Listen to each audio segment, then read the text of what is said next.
सरसर निघाली हिरवीगार साल, गोबऱ्या गोबऱ्या आंब्यांचे किती ते हाल.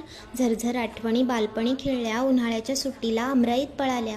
छोटे छोटे तुकडे कैरीचे दिसले, आभाळात आजोबा मिशीमध्ये हसले. कैऱ्यांमध्ये होती जेव्हा मीठ हळद पेरली, आमच्या इवल्या हातांनी होती एक फोड चोरली.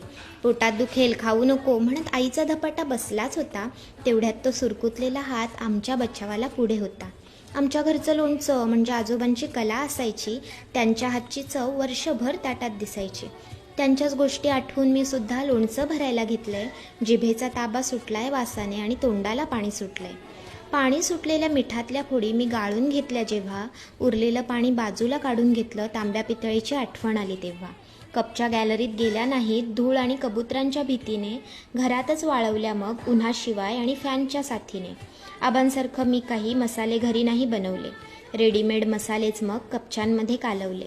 गरम करून थंड झालेल्या तेलाने फोडींची छान चंपी केली, मसाल्यांच्या तिखट वासाने आबांचीच आठवण करून दिली.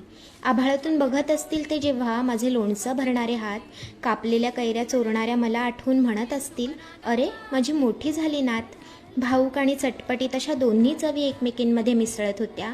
खमंग असा सुगंध घेऊन माझ्या लोणच्याच्या बरण्या आता रेडी होत्या. अशी पूर्ण झाली बघा आजची ही गोष्ट. आता तुम्ही सांगा, कसे होते तुमचे आजोबा, प्रेमळ की खाष्ट?